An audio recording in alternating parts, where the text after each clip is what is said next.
Sarah Chen moved into apartment 4B on a Tuesday in late November. The kind of grey afternoon where the sky looked like concrete and the cold felt personal, like it was targeting you specifically. And the building superintendent, a heavy-set man named Morris, who smelled like cigars and had yellowed fingernails, handed her the keys with a look that might have been sympathy or might have been something else entirely, and he said, "Previous tenant left in a hurry, didn't even pack most of her things.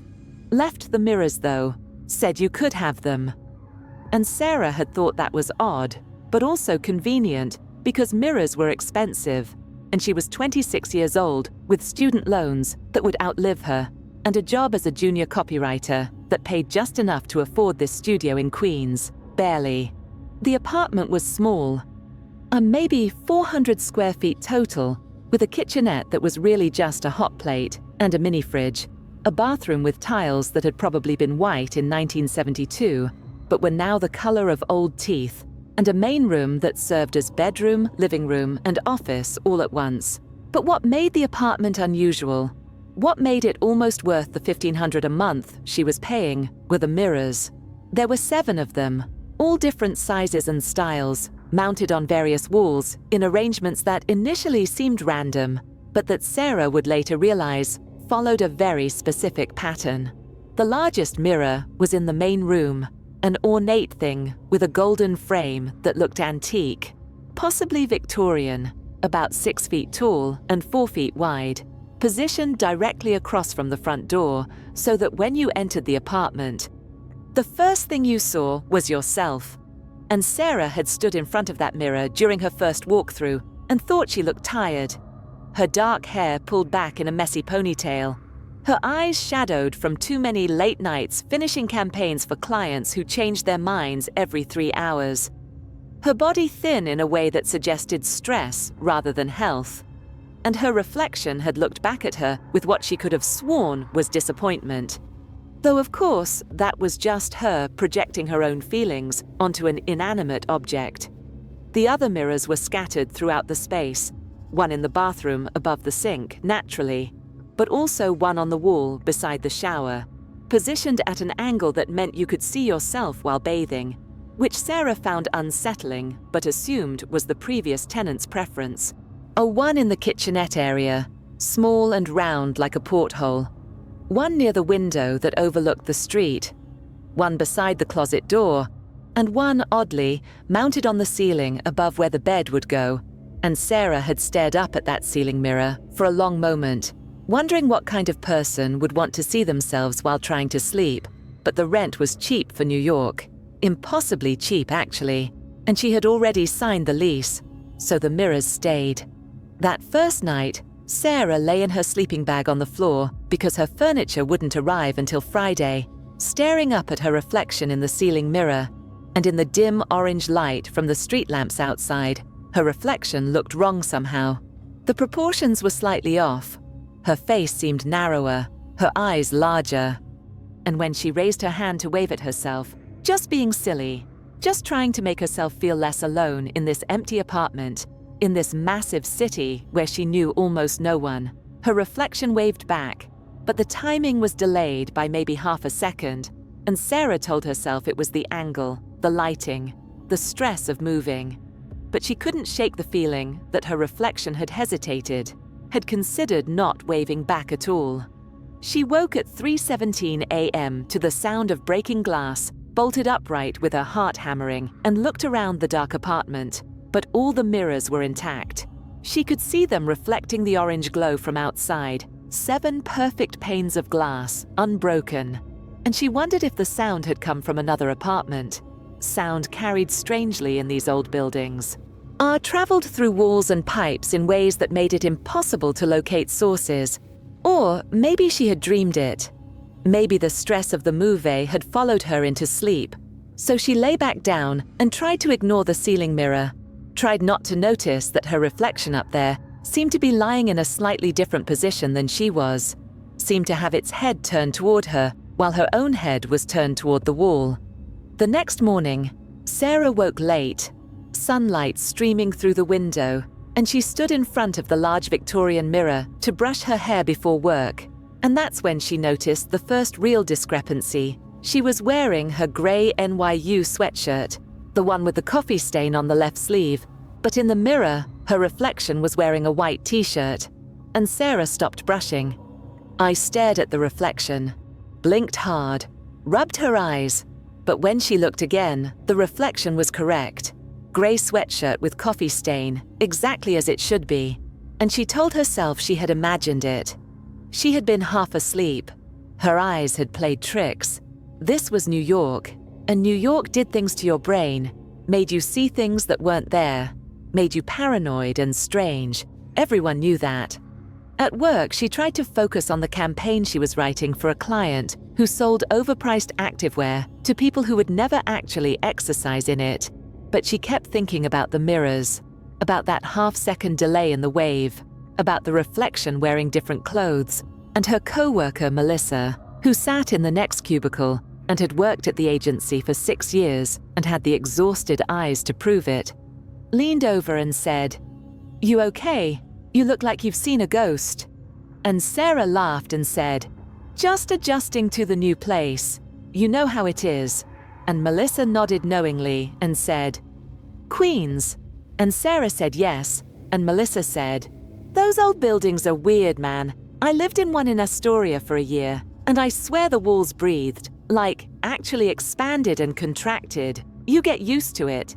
And Sarah wanted to ask if Melissa had ever had problems with mirrors, but that seemed too specific, too crazy. So she just smiled and went back to writing copy about moisture-wicking fabric. That evening, Sarah stopped at a bodega near her apartment and bought instant ramen and energy drinks and a bottle of cheap wine, the kind that came with a screw top and tasted like regret.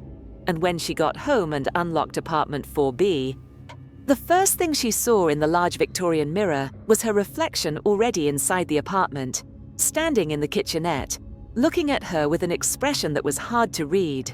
And Sarah froze in the doorway, her bags of groceries heavy in her hands, because she hadn't entered yet. She was still in the hallway, but her reflection was already inside, and they stared at each other for what felt like a very long time. And then Sarah blinked, and the reflection was back where it should be, in the mirror, mimicking her position in the doorway. And she walked inside quickly, and closed the door and locked it, and put the groceries away with shaking hands. And she told herself she was tired, she was stressed. She needed to eat something and sleep, and everything would make sense in the morning. But that night, after she'd eaten her ramen and drunk 2 glasses of wine and tried to read a book but couldn't focus on the words, she made the mistake of looking at the bathroom mirror while brushing her teeth. And her reflection was smiling at her, a wide, genuine smile that showed teeth, while Sarah's own face was neutral, expressionless, just going through the motions of dental hygiene. And when Sarah stopped brushing, her reflection kept going, kept moving the toothbrush back and forth, kept smiling that unsettling smile. And Sarah dropped her toothbrush in the sink and backed out of the bathroom and spent the next 20 minutes sitting on her sleeping bag, breathing deeply, trying to convince herself that she was hallucinating, that maybe there was a gas leak or mold in the walls, something environmental that was causing these visions. But when she looked up at the ceiling mirror, her reflection was lying on its side, propped up on one elbow, watching her with an intensity that made her skin crawl, while Sarah herself was sitting upright. And that's when Sarah realized with cold certainty that something was very wrong with the mirrors in apartment 4B, and whatever was wrong had been wrong for a long time, probably since before she moved in, probably since before the previous tenant had left in such a hurry.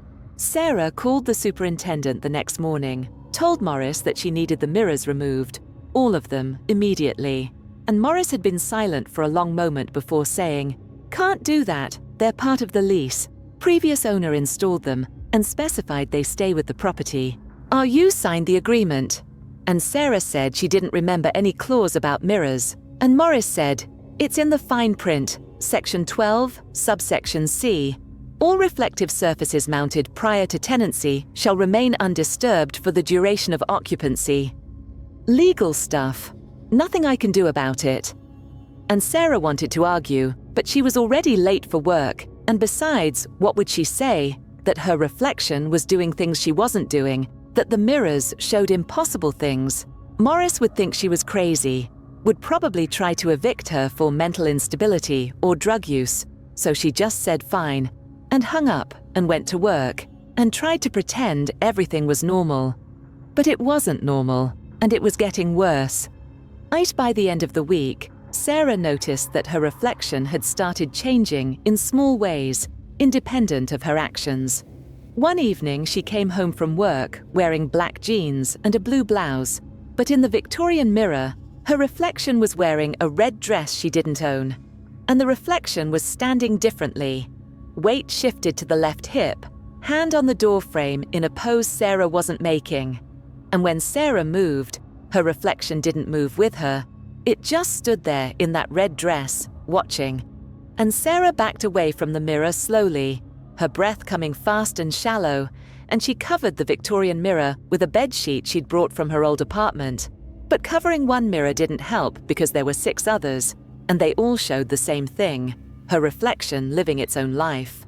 It making its own choices, wearing clothes Sarah didn't own and couldn't afford. The reflection started appearing more solid, more real, while Sarah herself began to feel translucent, like she was fading, like she was becoming the reflection, while the thing in the mirror became the reality. And she noticed other changes too. The reflection looked healthier than Sarah did, its skin clearer, its eyes brighter, its hair shinier, as if it was drawing vitality from Sarah, as if there was some exchange happening through the glass, energy flowing from the real world into the reflected one. And Sarah began to avoid mirrors entirely, would brush her teeth facing the wall, would dress in the closet with the door closed, would walk through her apartment with her eyes on the floor, but she couldn't avoid the ceiling mirror above her sleeping bag. Oh, couldn't escape seeing herself when she lay down to sleep. And every night, the reflection in that ceiling mirror looked more awake, more alert, while Sarah felt more exhausted, more drained. On the 10th night in apartment 4B, Sarah woke at 3:17 a.m. again, the same time as that first night, and she looked up at the ceiling mirror without meaning to, and her reflection was sitting up, looking down at her, and Sarah was lying down, looking up, and they stared at each other across the glass. And then the reflection reached down toward the mirror's surface, and Sarah felt something touch her face, invisible fingers tracing her jawline, and she screamed and rolled off the sleeping bag and scrambled to the corner of the room. And when she looked back at the ceiling mirror, her reflection was lying down again, in exactly the position Sarah had been in, and Sarah realized that the reflection wasn't just copying her anymore. It was trying to replace her, trying to push through the glass and take her place in the real world. Sarah spent the next 3 days researching mirrors and reflections, sitting in the public library because she couldn't stand to be in the apartment anymore, could only go home to sleep, and even then she slept in the bathroom with the door locked and a towel covering the mirror above the sink. And what she found in old books and obscure internet forums was disturbing. There were stories going back centuries about mirrors that trapped souls, about reflections that became independent entities, about people who looked into certain mirrors and saw not themselves, but what they could become, what they feared becoming, what they secretly wanted to become. And in some of these stories, the reflection would eventually swap places with the original person, would step through the glass and take over their life, while the original was pulled into the reflection, trapped on the other side, forced to watch, while something else lived their life. The forums mentioned specific buildings, specific addresses where these mirror phenomena occurred, and Sarah searched for her building address and found nothing at first. But then she tried the previous addresses of the building, because buildings in New York often got renumbered when streets were reorganized. And she found a post from 2003, a woman describing the exact same experiences Sarah was having, reflections that acted independently, that wore different clothes. That seemed to be growing stronger, while the woman herself grew weaker, and the post ended abruptly with, "I'm going to confront it tonight, going to break all the mirrors, I'll update tomorrow." But there was no update tomorrow or any day after. The account went silent, and Sarah wondered if that woman was the previous tenant Morris had mentioned, the one who left in a hurry, or if she was someone even earlier, and how many people had lived in apartment 4B and experienced this same thing, and how many of them had escaped. That night, Sarah came home with a plan. She had bought sage and salt and candles, and a book about cleansing rituals she'd found in a metaphysical shop in the West Village. The owner had looked at her with knowing eyes when Sarah described her problem, had said, "Mirrors are doorways, and doorways go both ways. Be careful what you let through. Be more careful what you let out." And Sarah had nodded and bought everything the woman recommended, and now she was going to perform a cleansing, was going to try to close whatever doorway had been opened in apartment 4B. She lit the candles and burned the sage and drew a salt circle around herself in the center of the apartment, and she read from the book, words in Latin that she didn't understand but spoke phonetically, hoping intention mattered more than pronunciation, and at first nothing happened. The apartment was quiet, except for her voice and the crackle of burning sage. But then all 7 mirrors began to glow, very faintly, a soft white light emanating from their surfaces, and in each mirror, Sarah could see her reflection. But they weren't all doing the same thing anymore. In the Victorian mirror, her reflection was pacing back and forth, agitated. In the bathroom mirror, her reflection was crying. In the ceiling mirror, her reflection was pounding on the glass from the inside, silently screaming. And Sarah realized that the reflections weren't all the same entity. They were different versions of herself, different possibilities, different paths her life could have taken, and they were all trapped in the mirrors, and they all wanted out. The light from the mirrors grew brighter, and Sarah felt the temperature drop, her breath visible in the cold air, and the candle flames began to flicker wildly. And then, one by one, the reflections started moving toward the front of their respective mirrors, pressing against the glass. And Sarah could see their hands pushing from the inside, could see the glass beginning to bulge outward, and she realized her mistake. The cleansing ritual wasn't closing the doorways, it was opening them wider, was giving the reflections permission to cross over, and she stopped reading, dropped the book, but it was too late. The process had started and couldn't be stopped, and the Victorian mirror cracked first, a sound like a gunshot in the small apartment, a jagged line running from top to bottom, and through that crack, Sarah could see movement, could see her reflection's fingers pushing through the glass, reaching into the real world. Sarah ran for the door, but it was locked, and the lock wouldn't turn, the key spinning uselessly. And she realized the apartment itself was complicit in this, was designed for this. The mirrors weren't just reflective surfaces, they were part of a system, a trap, and she had walked into it willingly, had signed a lease and paid first and last and security deposit, had legally bound herself to this space, and now the space was exacting payment, was completing a transaction she hadn't known she was making. The reflection from the Victorian mirror was halfway through now. Its upper body emerged from the glass, pulling itself into reality with determination, and it looked exactly like Sarah, but wrong in subtle ways. Its movements too smooth, its eyes too bright, its smile too wide, and as it climbed out of the mirror and stood in the apartment, Sarah felt a pulling sensation, felt herself being drawn toward the broken mirror, and she understood what was happening.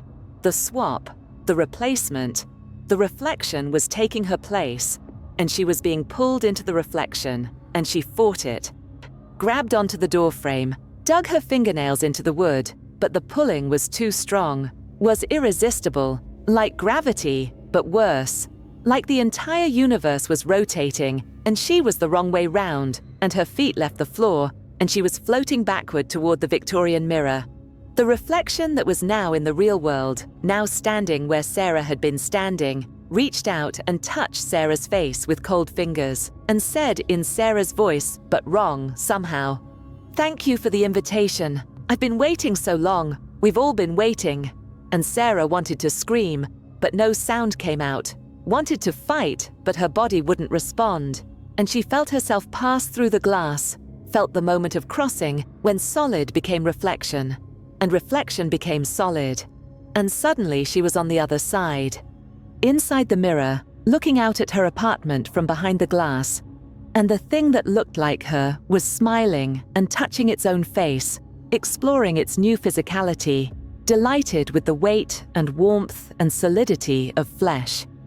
Sarah pounded on the glass from the inside, but no sound emerged. She screamed, but the reflection absorbed her voice, and she watched as the thing wearing her face went to the closet, explored her clothes, put on different outfits, practiced expressions in the smaller mirrors, and then it went to the bathroom and took a shower.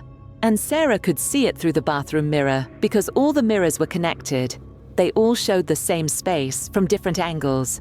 And she realized she could see through all 7 mirrors simultaneously, could perceive the entire apartment from every reflective surface.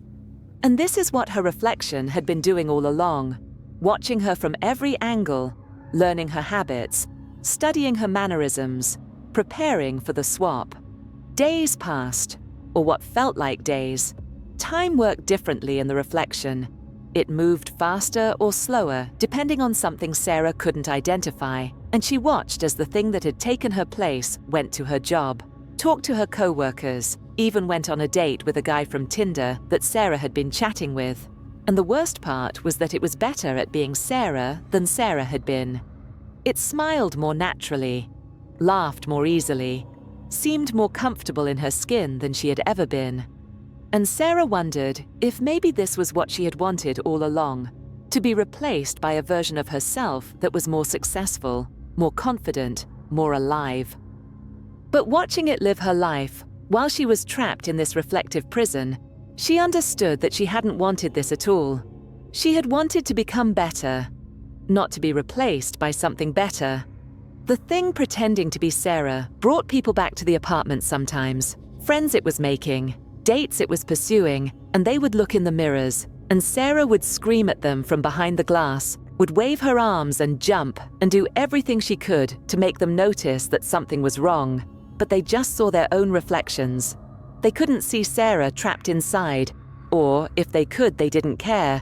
They were too focused on their own images, their own reflections. And Sarah realized that the mirrors didn't just show reflections, they showed what people wanted to see. I showed them idealized versions of themselves, and that's why no one noticed anything wrong. They were too narcissistic, too self-absorbed, too in love with their own images to notice someone screaming for help from inside the glass. But then, 3 weeks after the swap, something changed. The thing wearing Sarah's face started looking sick, its skin growing pale, its eyes dimming, its movements becoming sluggish. And Sarah understood what was happening. The reflection couldn't sustain itself in the real world for long. It was drawing energy from somewhere, but that energy was finite, and it was running out. And when it looked in the mirrors, Sarah could see fear in its eyes, real, genuine fear. And Sarah felt a savage satisfaction, felt glad that her doppelganger was suffering, and then she felt ashamed of that gladness. Because wasn't this thing just trying to live? Wasn't it just trying to exist? Didn't it deserve a chance at reality just as much as Sarah did? The thing that looked like Sarah started spending more and more time in front of the mirrors, pressing its hands against the glass, and Sarah could hear it now, could hear it speaking for the first time, and it was saying, "Please, please let me stay. I don't want to go back. It's so cold in there, so empty. Please." And Sarah realized it was talking to her, was begging her to let it remain in the real world, was asking permission to keep her life. And Sarah felt something she didn't expect, pity, because she knew what it was like in the reflection, knew the isolation and the helplessness and the watching. And she almost said yes, almost gave permission. But then she remembered her friends, her job, her life, everything that made her who she was, and she couldn't give that away, not even to save this strange mirror creature that wore her face. Sarah began to understand the mirrors better, began to see the patterns in how they connected, how they formed a network. a web of reflections that spanned not just her apartment, but probably the entire building, maybe the entire city.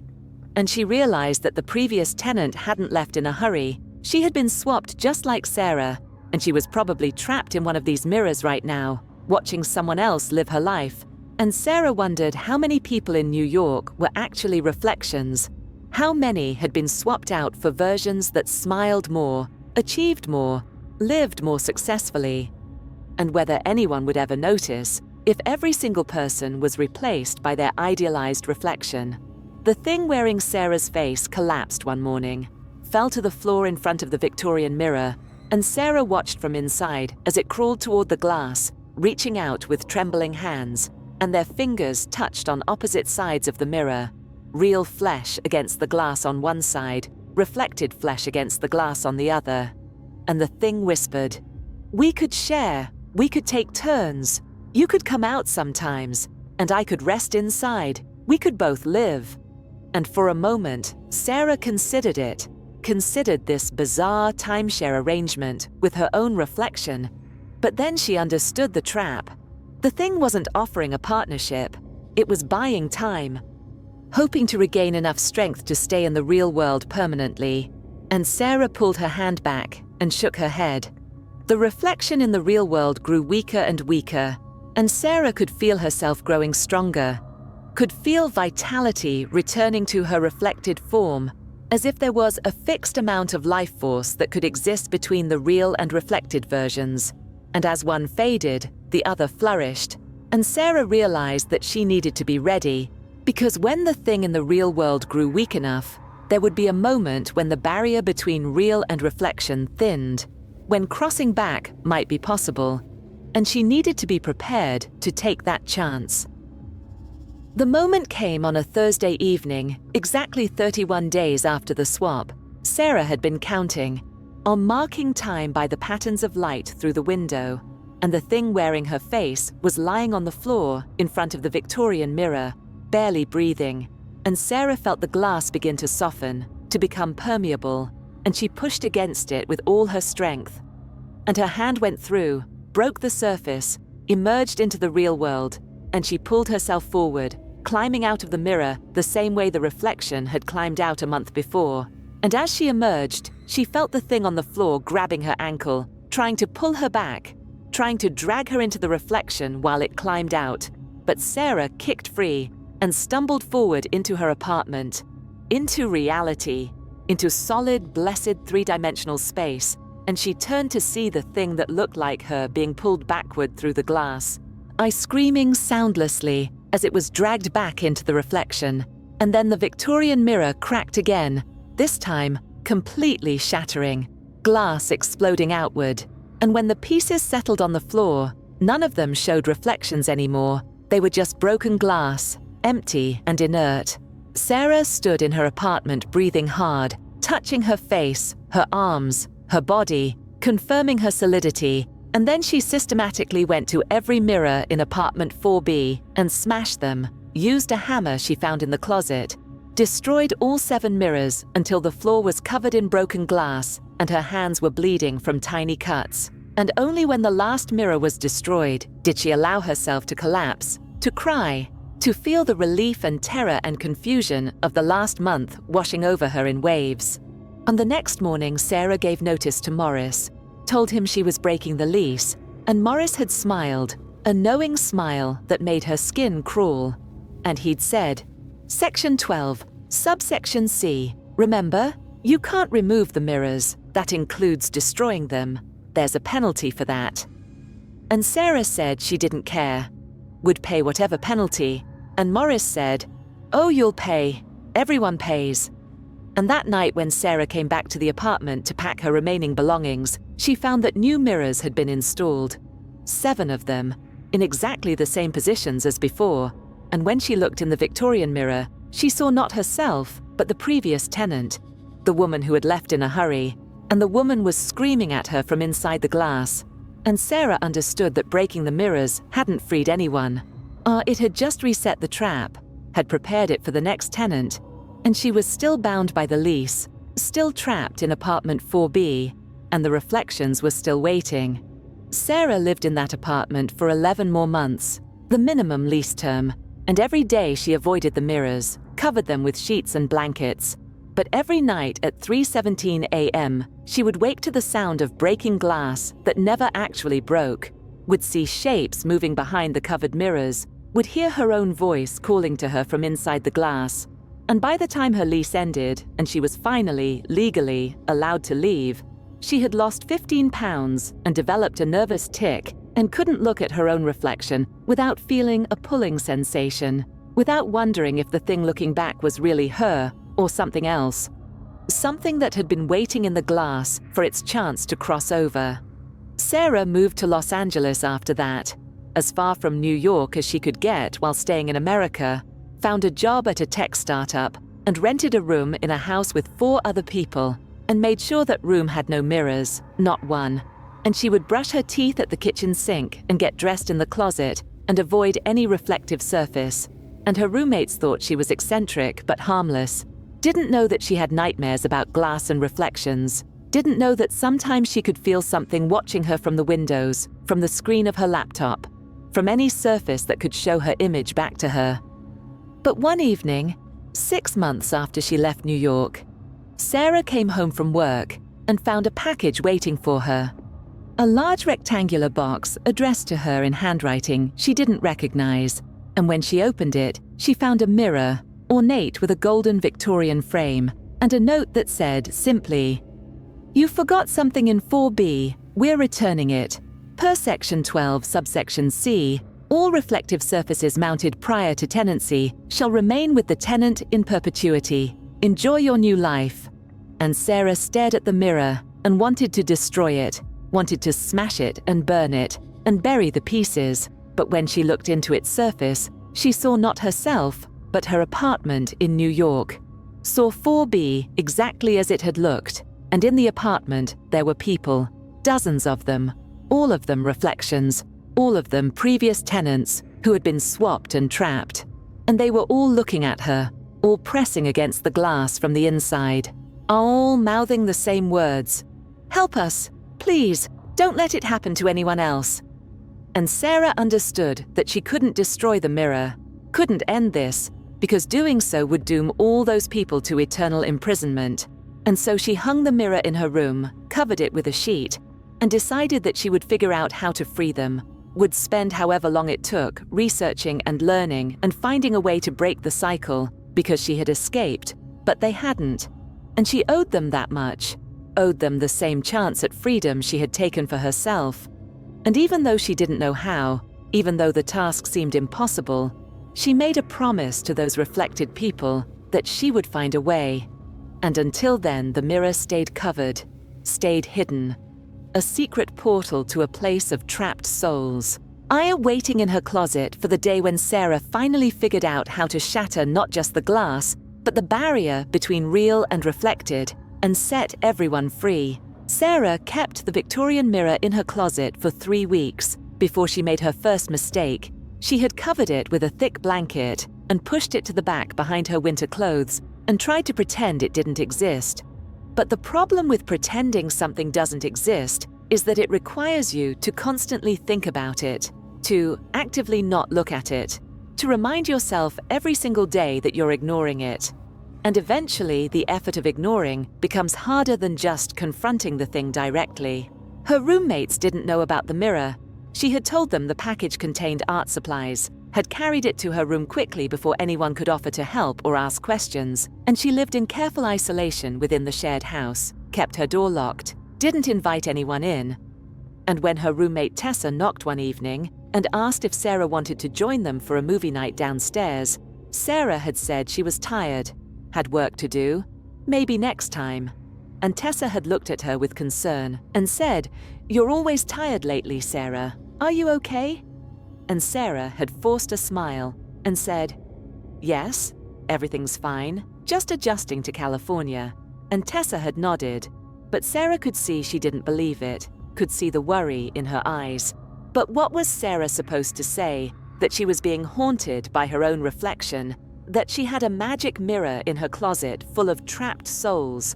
that she couldn't look at any reflective surface without feeling a pulling sensation, like the glass wanted to swallow her whole. No, she couldn't say any of that, so she just kept smiling and kept lying and kept the door locked. And the first mistake happened on a Thursday. Sarah came home from work exhausted. Her boss had yelled at her for missing a deadline she didn't know existed, and she'd had to stay late fixing code that someone else had broken. And when she finally got back to the house at 11 p.m., all she wanted was to collapse into bed. And she opened her closet to grab her pajamas and forgot. Just for 1 second, she forgot about the mirror, and she pulled the blanket aside without thinking, and there it was, the Victorian frame gleaming in the dim light from her desk lamp. And before she could look away, she saw the reflection, saw apartment 4B exactly as she'd left it 11 months ago. And standing in the apartment were the people, the trapped reflections. But there were more of them now. The number had grown. Where before there had been maybe a dozen, now there were 30 or 40, crowding the small studio space, pressing against each other, all of them staring out at Sarah with desperate eyes. And in the front, closest to the glass, was a woman Sarah recognized, the previous tenant, the one who had posted on that forum in 2003, and she was mouthing words Sarah couldn't hear but could read on her lips. "It's spreading. The mirrors are multiplying. You have to stop it. Please." Sarah threw the blanket back over the mirror and slammed the closet door and stood there shaking, her heart pounding so hard she could feel it in her throat, and she realized that the mirror wasn't just a passive portal. It was active. It was doing something. It was growing or spreading or recruiting. And every day she left it alone was a day it got stronger, got more dangerous, and she couldn't keep ignoring it, couldn't keep pretending that covering it with a blanket was a solution. She needed to do something, needed to find a way to either destroy it permanently or free the people trapped inside, and she had no idea how to do either. That night Sarah started researching again. But this time she went deeper, used the dark web, found forums that required special browsers and encryption, places where people discussed things that sounded insane, but that Sarah now knew were real. And she found a thread about mirrors and reflections that had been active for 7 years. Hundreds of posts from people all over the world describing experiences identical to hers, reflections acting independently, mirrors showing impossible things, people being swapped with their doppelgangers. Iron buried in the thread was a post from someone with the username Mirrorbreaker77, who claimed to have found a way to destroy the mirrors permanently, not just physically, but metaphysically, to sever the connection between the real and reflected worlds. And the method was complicated and dangerous, and required materials Sarah didn't have access to. But she read it anyway, memorized every detail, because it was the first thing she'd found that offered actual hope, rather than just documentation of horror. The method required something called a true name, not the name you were given at birth, but the name that reality itself used to identify you, the sequence of sounds and symbols that defined your existence at a fundamental level. And according to Mirrorbreaker77, everyone had a true name, but almost no one knew what theirs was. It existed in a language that predated human speech, a language of pure meaning, and learning your true name required a ritual that involved mirrors. Of course, it involved mirrors. Everything in this nightmare involved mirrors. You had to look at yourself in 7 different mirrors simultaneously while in a meditative state, and let your mind go blank and wait for the name to emerge from your subconscious. And once you knew your true name, you could use it to command your reflection, could order it to release anyone it had captured, could force it to sever its connection to the reflected world. But the post included a warning in bold capital letters: "Do not attempt this if you are not certain you can handle what you see." Looking at yourself in 7 mirrors at once will show you every version of yourself that could have existed. By every choice you didn't make, every path you didn't take, and the weight of all those unlived lives can break your mind if you're not prepared. Sarah read that warning and thought about her life, about the choices she'd made, the scholarship she'd turned down to stay close to a boyfriend who left her anyway, The job offer in Seattle she'd refused because she was afraid of rain, the friend she'd stopped talking to over a stupid argument about politics, all the moments where her life could have gone a different direction. And she wondered if she could handle seeing all those alternate Sarahs, all those versions of herself that might have been happier, more successful, more fulfilled. But then she thought about the people trapped in the mirror. It's about the woman from 2003 who had been imprisoned for 23 years in a timeless reflection, about all the others who were still being collected, still being swapped, and she decided that her comfort, her mental stability, was less important than stopping this, than finding a way to end the cycle. She spent the next 2 weeks preparing, gathering the materials Mirror Breaker 77 had listed. 7 small mirrors of identical size, chalk made from ground moonstone, which she had to order from an occult supply store in New Orleans, and which cost $300 she couldn't afford. Candles made from beeswax and infused with lavender and sage, a silver bowl filled with water from 7 different sources, which meant Sarah spent an entire weekend traveling around Los Angeles, collecting water from the ocean, a river, a lake, a fountain, a well rain, and her own tears, which were easier to produce than she'd expected, because by that point, she was crying most days anyway. And finally, a piece of obsidian. Not just any obsidian, but obsidian that had been touched by lightning, which was absurdly specific, and which Sarah eventually found on eBay being sold by a geology student in Arizona who claimed to have witnessed the lightning strike personally. While Sarah was preparing for the ritual, things in the house started changing. Her roommates began complaining about the mirrors. Tessa said she'd seen something moving in the bathroom mirror, a shadow that didn't correspond to any actual object in the room, and David, who lived in the room next to Sarah's, said he kept hearing tapping sounds coming from the mirror above his dresser, like someone knocking on glass from the inside. And Elena, the oldest roommate who worked as a nurse, and had seen enough weird shit in hospitals to not be easily spooked, mentioned one morning over coffee that she'd woken up at 3:17 a.m. 3 nights in a row, and every time she woke up, she had the overwhelming urge to go look in the mirror, and Sarah's blood went cold, because 3:17 a.m., that was the exact time she used to wake up in apartment 4B. That was when the activity was strongest, and she realized that the Victorian mirror in her closet was affecting the entire house, was spreading its influence through proximity or through some kind of resonance, and if she didn't do something soon, her roommates would be at risk, might open themselves to the same swapping that had happened to Sarah. Sarah tried to warn them. I sat everyone down one evening and tried to explain that there was something wrong with mirrors, that they should cover them or avoid looking at them, especially at night, but she couldn't tell them the whole truth. Because how do you explain mirror dimensions and reflection swapping without sounding completely insane? So she made up a story about electromagnetic fields and hallucinations. Said she'd read an article about how certain mirror arrangements could cause visual distortions that mimicked paranormal experiences, and her roommates had looked at her with varying degrees of concern and skepticism. And Tessa had said gently, "Sarah, have you considered talking to someone, like a therapist? Because you seem really stressed."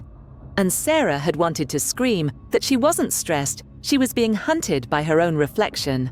But instead, she just nodded and said she'd think about it, and went back to her room and locked the door and sat in front of her closet where the Victorian mirror waited behind its blanket. And she made a decision. She would perform the ritual tomorrow night, would learn her true name, and command her reflection to release everyone and sever the connection. And either it would work or it wouldn't. But she couldn't wait any longer. Couldn't let this thing spread any further. The next evening, Sarah waited until all her roommates were asleep. She could hear David snoring through the wall and see the darkness under Elena's door. And she knew Tessa had gone to her boyfriend's apartment for the night. And at 2:30 a.m., Sarah began setting up the ritual in her room. She arranged the 7 small mirrors in a circle around herself, propped up on books and boxes so they were all at head height. And she drew a circle on the floor with the moonstone chalk and placed the candles at 7 points around the circle's circumference and set the silver bowl of mixed water in the center.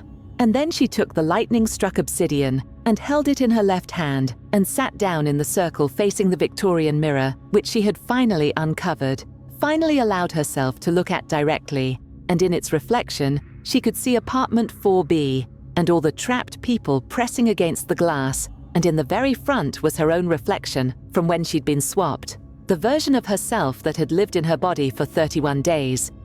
And it was smiling at her with that too wide smile, and Sarah felt fear and anger and determination all mixing together in her chest. She lit the candles and spoke the words Mirror Breaker 77 had provided, words in that language that predated human speech, sounds that felt wrong coming from her throat, consonants that required her tongue to move in ways it wasn't designed to move, vowels that resonated in her sinuses and made her teeth ache. And as she spoke, the 7 small mirrors began to glow, very faintly at first, but growing brighter. And in each mirror, she could see a different reflection of herself, but they weren't all the same.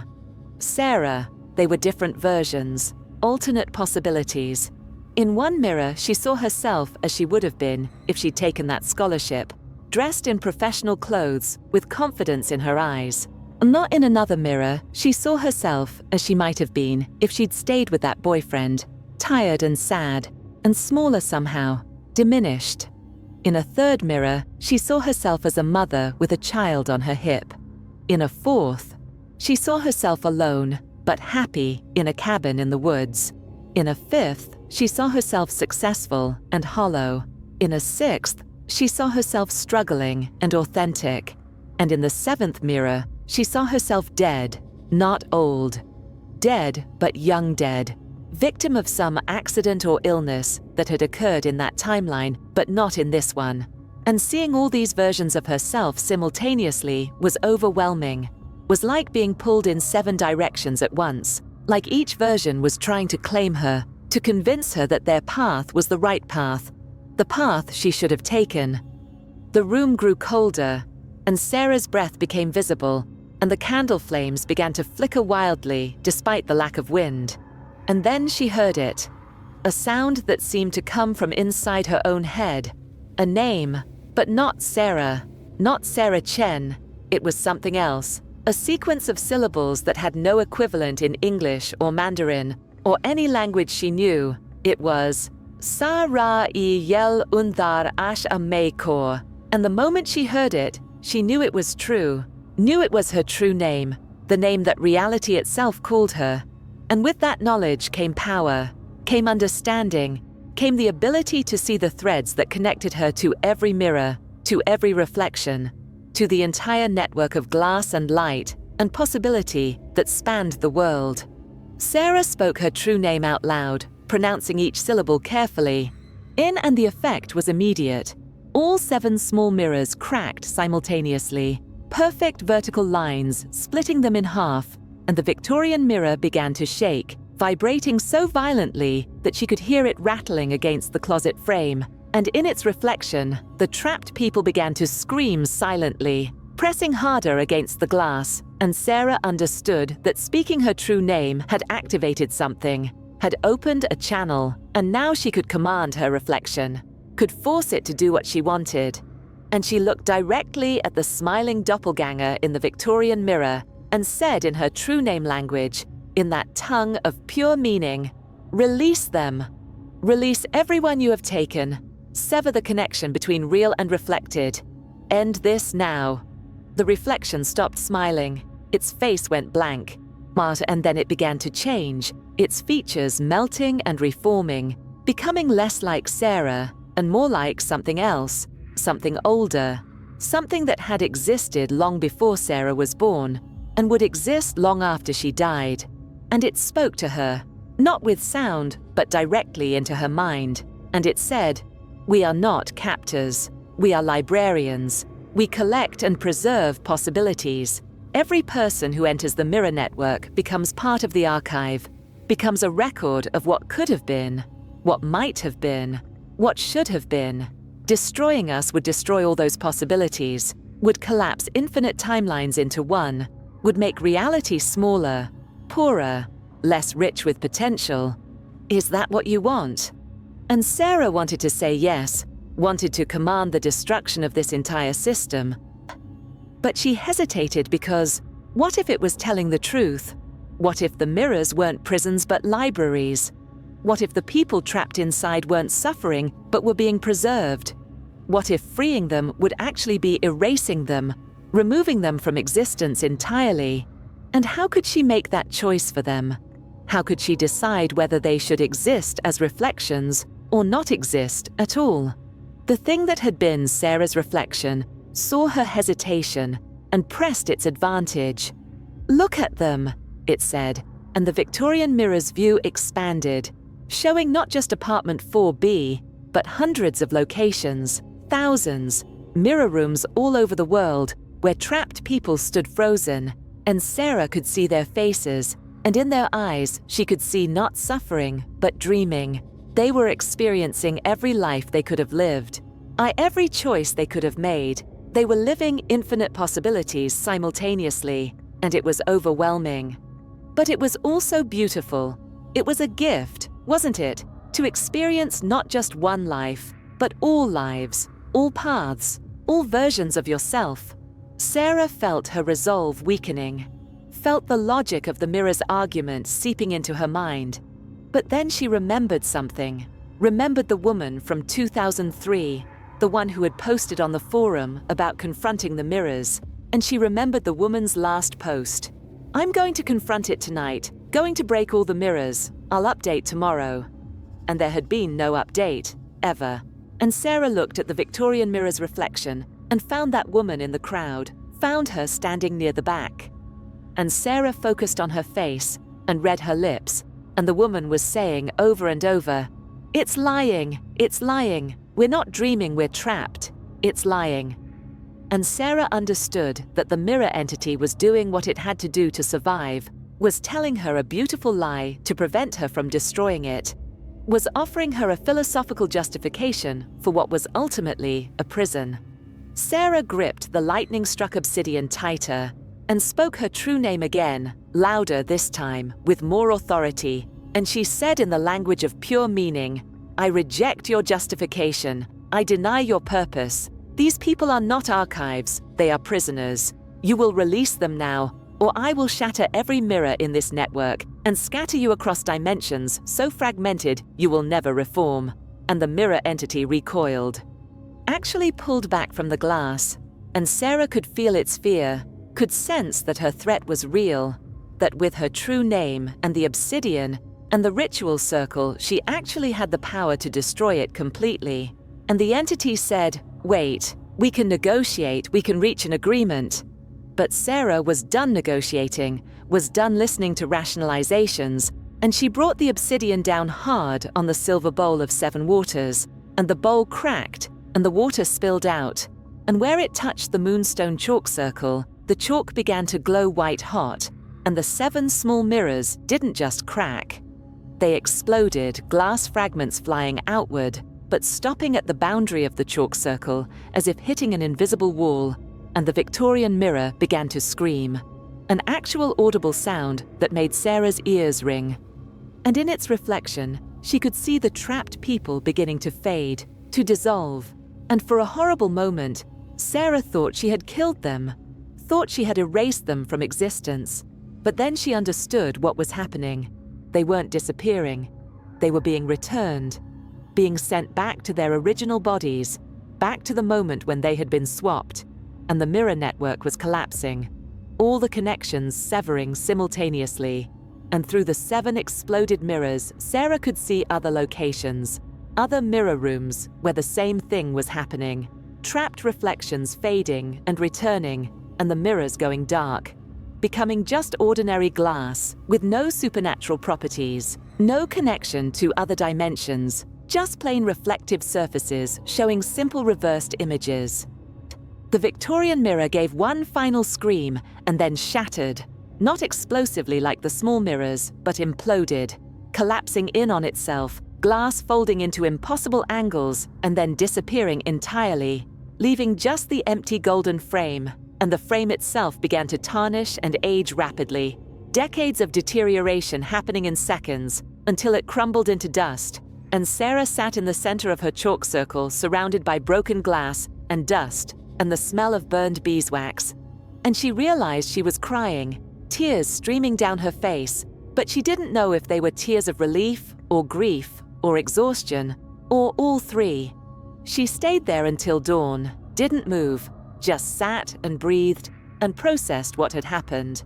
And when sunlight finally began to filter through her window, she stood up carefully, avoiding the glass fragments, and looked around her room, and everything seemed different, seemed more solid, more real, as if the world had been slightly transparent before and now had regained its full opacity. And she went to her bathroom and looked in the mirror above the sink with genuine fear, afraid of what she might see. But all she saw was herself, plain, ordinary Sarah Chen with messy hair and bloodshot eyes and a face that looked exhausted, but real, and her reflection moved exactly as she moved. No delay, no independence, just a simple mirror showing a simple reflection. Sarah spent the next week in a daze, going through the motions of her life while trying to process what she had done, and she kept checking mirrors compulsively, looking for any sign that the network had survived, that the connections might rebuild themselves. But every mirror she looked at showed only normal reflections, and slowly she began to believe that it was really over, that she had actually broken the system, had freed everyone who had been trapped.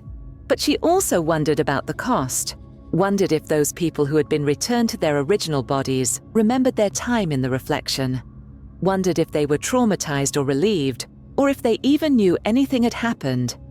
And she wanted to find them, wanted to talk to others who had experienced what she had experienced. But she had no way to contact them. The forums where she'd found information had all gone dark, the posts deleted, the users disappeared, as if the entire community had been erased along with the Mirror network. Then 3 weeks after the ritual, Sarah received a visitor. She came home from work to find a woman waiting on the porch of her house, a woman in her 50s with grey hair and kind eyes. And the woman stood up when she saw Sarah and said, "You're Sarah Chen, aren't you?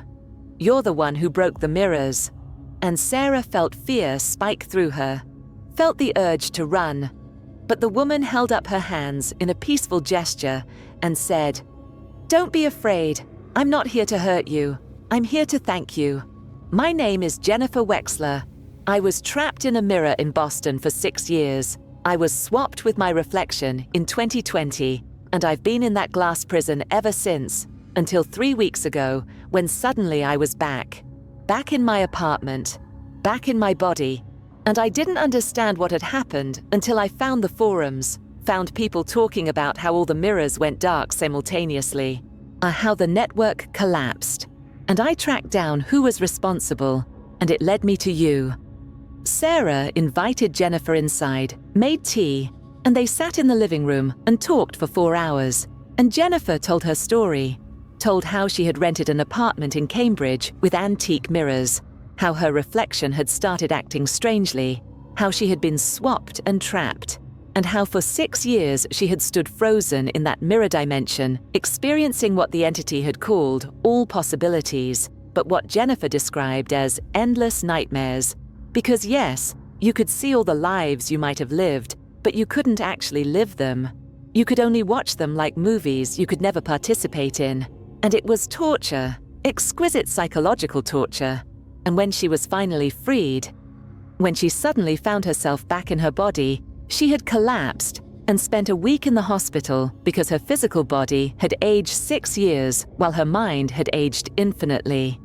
Jennifer said there were others, dozens of others she had found online, all of them freed when Sarah broke the mirrors, all of them trying to rebuild their lives after years or even decades of imprisonment. And they wanted to meet Sarah, wanted to thank her, wanted to understand how she had done it so they could make sure it never happened again. And Sarah felt a weight settle on her shoulders, a responsibility she hadn't asked for but couldn't refuse, because she had broken the mirrors, but the knowledge of how to create them still existed somewhere. The original builder, whose name she didn't know, had learned it from some source, and that source might still exist, and if the mirrors could be built once they could be built again, and someone needed to make sure that didn't happen. Over the next 6 months, Sarah became something she never expected, a guardian of sorts. She connected with other freed reflections, created a network not of mirrors, but of people, survivors, who understood what had happened and who were committed to preventing it from happening again. They shared information, tracked down old mirrors that might still have lingering connections to the reflected dimension, destroyed them safely before anyone else could be trapped, and they researched the origins of the mirror network, trying to understand who had created it and why, and whether the knowledge could be completely eradicated or just contained. What they discovered was disturbing. The mirror network hadn't been created by one person, but had evolved over centuries, possibly millennia. Mirrors had always had a strange relationship with human consciousness. Something about seeing your own image reversed created a psychological effect that opened tiny doorways in perception. And over time, these doorways had been widened by people who studied mirrors obsessively, who performed rituals in front of them, who tried to use them to see the future, or communicate with the dead, or achieve enlightenment. And gradually, these practices had created what Sarah's group started calling thin places, locations where the barrier between real and reflected was permeable. And apartment 4B had been one of these thin places, had accumulated centuries of mirror-focused intention, until the barrier was so thin that crossing over became possible, became almost inevitable for anyone who stayed there long enough.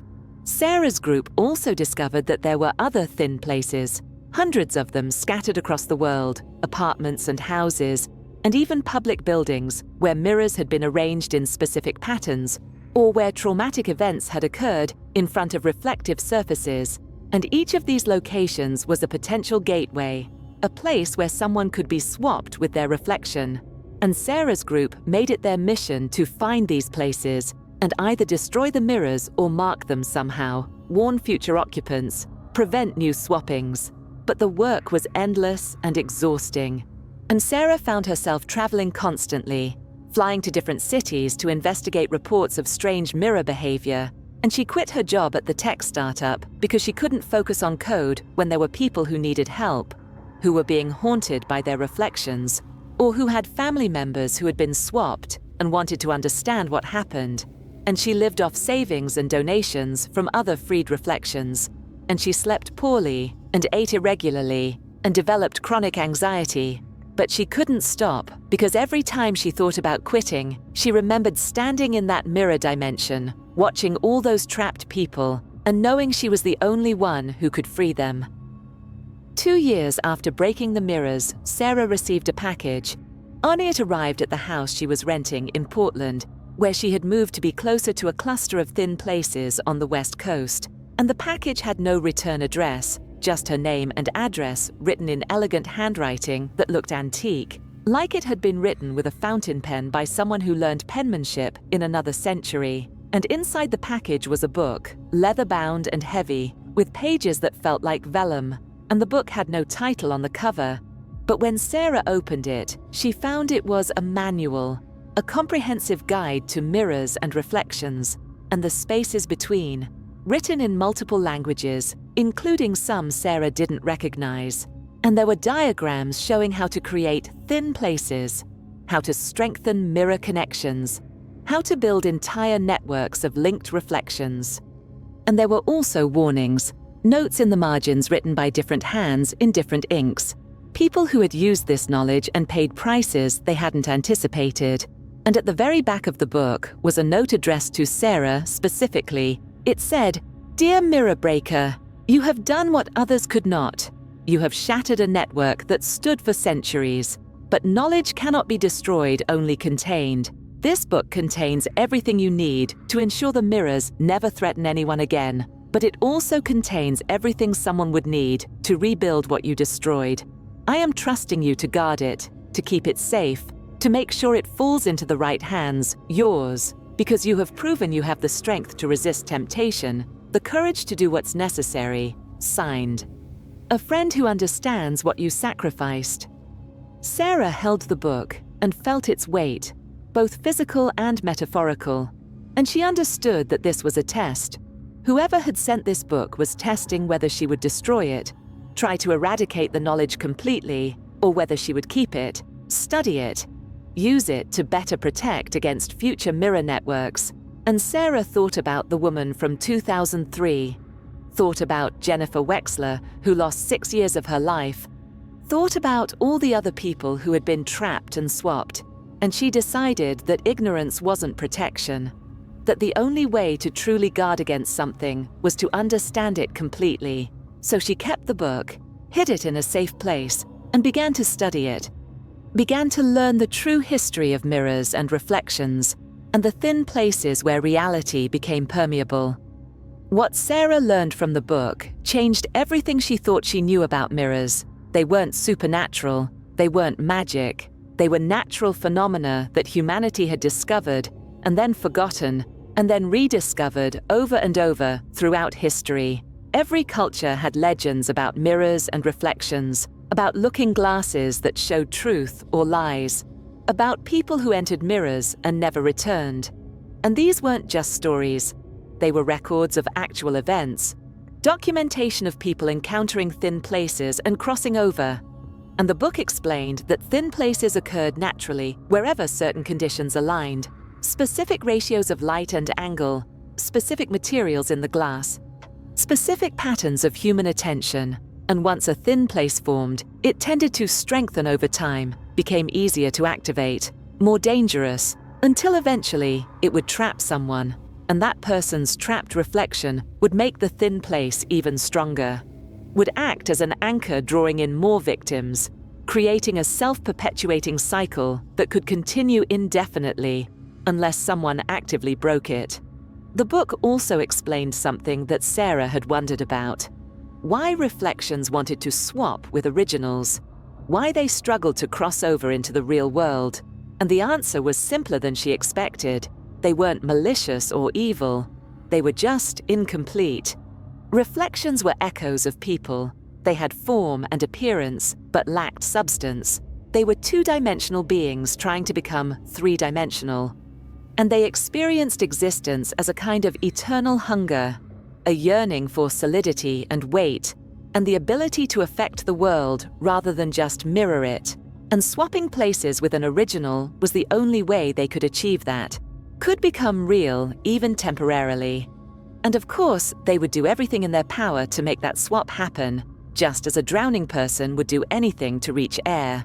It wasn't cruelty, it was desperation. It was the fundamental drive to exist more fully. Understanding this made Sarah feel something unexpected: sympathy for the reflections, pity even. Because they hadn't chosen to be incomplete, hadn't asked to be created as echoes, they were just byproducts of how mirrors worked, how light and consciousness interacted with reflective surfaces. And in a way, they were as much victims as the people they swapped with, trapped in their own kind of prison, eternal two-dimensional existence with just enough consciousness to understand what they were missing. And Sarah wondered if there was a way to free them too, to give reflections some kind of existence that didn't require swapping. But the book offered no solutions to that problem, only documentation that the problem existed and had existed for as long as humans had created mirrors. Sarah's work with the Freed Reflections Network continued for 3 more years, and in that time they successfully located and neutralized 47 thin places, destroyed or contained hundreds of dangerous mirrors, and helped dozens of people who were experiencing early-stage haunting by their reflections, taught them protective measures. I showed them how to break connections before they became strong enough for swapping. And Sarah became something of an expert, the person other experts consulted when they encountered mirror phenomena they didn't understand. And she traveled to conferences on parapsychology and gave lectures on reflective hazards and wrote papers that mainstream academia dismissed as pseudoscience, but that the people who knew, who had experienced it, recognized as vital documentation of a real and present danger. But the work took its toll. Sarah aged faster than she should have. Stress and constant travel and lack of sleep wore her down, and she started seeing things in mirrors again, Not her reflection acting independently, but something else, flickers of movement in peripheral vision, shadows that shouldn't exist. And she worried that she had been exposed to mirror phenomena for so long that she was becoming sensitized, becoming vulnerable in ways she hadn't been before. And she started avoiding mirrors again, just like she had after first escaping apartment 4B. And the irony wasn't lost on her that she was trying to protect people from mirrors while being unable to look at one herself without feeling anxiety.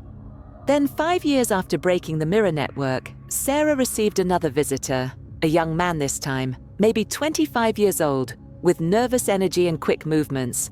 And he introduced himself as Marcus Walsh and said he had inherited a house in Pennsylvania with a locked basement door. And Sarah's blood went cold because she had been tracking reports of locked doors, doors that shouldn't exist, doors that led to impossible spaces. And she had been finding connections between these doors and the mirror network, had been developing a theory that they were related phenomena, different manifestations of the same underlying reality, places where the barriers between dimensions became thin. And if this Marcus had opened one of these doors, then the implications were serious, because doors were potentially more dangerous than mirrors, could release things that mirrors only trapped. Marcus told his story, and Sarah listened with growing concern, because what he described wasn't just a thin place, it was a full breach, a complete collapse of the barrier between this reality and others, and the fact that he had sealed it was good, but the fact that it had been possible to seal it meant it might be possible to reopen it. And Sarah understood that her work wasn't finished. Wasn't even close to finished because mirrors were just one type of doorway, and doors were another, and there might be others, cracks and gaps, and thin places scattered throughout the world where reality was permeable, and someone needed to find them and contain them before they could harm anyone.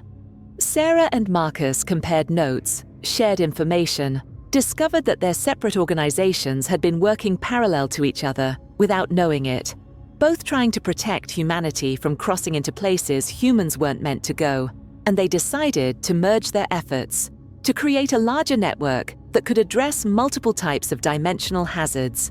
And together, they built something that eventually became known as the Threshold Foundation, dedicated to finding and sealing or destroying or containing any location where the barriers between realities became dangerous, and they recruited others, people who had experienced these phenomena and survived, people who understood the stakes and were willing to dedicate their lives to prevention and protection. But even with the foundation, even with dozens of researchers and field agents, Sarah knew they were fighting an impossible battle, because thin places weren't just scattered randomly throughout the world, they were increasing, were becoming more common, and Sarah didn't know why, but she had theories.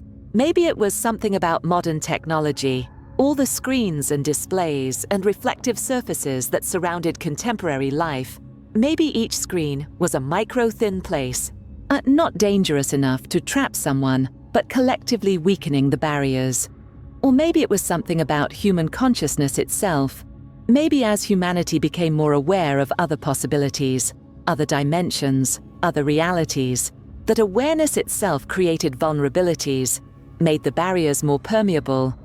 Or maybe it was simply that reality had always been this fragile, this thin, and humanity was just now becoming aware of it.